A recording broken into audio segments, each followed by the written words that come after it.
ನೋಡ್ತಾ ಇದ್ದೀರಾ ಜನಸೇವಾ ಕನ್ನಡ ಟಿವಿ ನ್ಯೂಸ್. ಕೇರ್ಪೇಟೆ ದಾನಕ್ಕಿಂತ ರಕ್ತದಾನ ಶ್ರೇಷ್ಠವಾಗಿದೆ.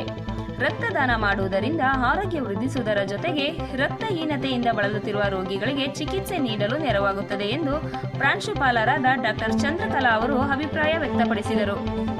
ಅವರು ಸರ್ಕಾರಿ ಪ್ರಥಮ ದರ್ಜೆ ಕಾಲೇಜು ಸಭಾಂಗಣದಲ್ಲಿ ಮಂಡ್ಯ ಜಿಲ್ಲಾ ಸಾರ್ವಜನಿಕರ ಆಸ್ಪತ್ರೆಯ ಸಹಯೋಗದೊಂದಿಗೆ ರಕ್ತದಾನ ಶಿಬಿರ ಕಾರ್ಯಕ್ರಮವನ್ನು ಉದ್ಘಾಟಿಸಿ ಮಾತನಾಡಿದರು.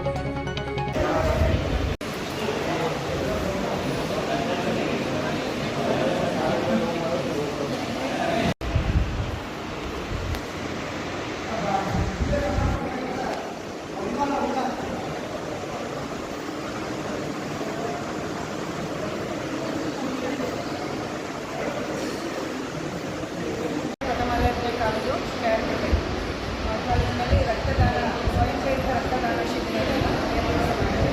ನಮ್ಮ ವಿದ್ಯಾರ್ಥಿಗಳು ಮತ್ತು ಬೋಧಕ ಸಿಬ್ಬಂದಿಗಳು ಸ್ವಯಂ ಪ್ರೇರಿತರಾಗಿ ರಕ್ತದಾನ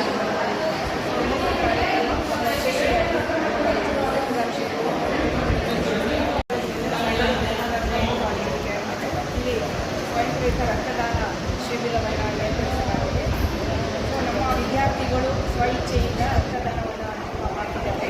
ಈ ರಕ್ತದಾನವನ್ನು ಮಾಡುವುದರಿಂದ ದೈಹಿಕ ಆರೋಗ್ಯ ವೃದ್ಧಿಯಾಗುತ್ತೆ ಮತ್ತು ರಕ್ತಹೀನತೆಯಿಂದ ಬಳಲುತ್ತಿರುವ ರೋಗಿಗಳಿಗೆ ಇದರಿಂದ ಸಹಾಯವಾಗುತ್ತದೆ. ಹೆಚ್ಚು ನಮ್ಮ ವಿದ್ಯಾರ್ಥಿಗಳು ರಕ್ತದಾನವನ್ನು ಮಾಡುವುದರಿಂದ ಅವರ ಆರೋಗ್ಯ ಕೂಡ ವೃದ್ಧಿಯಾಗುತ್ತದೆ. ಇದು ನಮ್ಮ ಕಾಲೇಜಿನ ಸರ್ಕಾರಿ ಪ್ರಥಮ ದರ್ಜೆ ಕಾಲೇಜಿನ ಕೇರ್ಪೇಟೆಯಲ್ಲಿ ರಕ್ತದಾನ ಶಿಬಿರವನ್ನು ಏರ್ಪಡಿಸಲಾಗಿದೆ. ಇದನ್ನು ಸಾರ್ವಜನಿಕರಿಗೂ ಮುಕ್ತ ಅವಕಾಶ ನೀಡಲಾಗಿತ್ತು. ಇದರಲ್ಲಿ ನಮ್ಮ ಕಾಲೇಜಿನ ವಿದ್ಯಾರ್ಥಿಗಳು ಸುಮಾರು 80ರಿಂದ 90 ಜನ ಈಗಾಗಲೇ ಹೆಸರು ನೋಂದಾಯಿಸಿ ಈಗ ಇದುವರೆಗೂ 50ರಿಂದ 60 ಯೂನಿಟ್ ಆಗಿದೆ. ಈಗ ಸಂಜೆ 5 ಗಂಟೆವರೆಗೂ ಈ ಶಿಬಿರ ಇರುತ್ತೆ. ಯಾರು ಆಸಕ್ತಿ ಇರೋರು ರಕ್ತದಾನ ಮಾಡ್ತಾರೆ.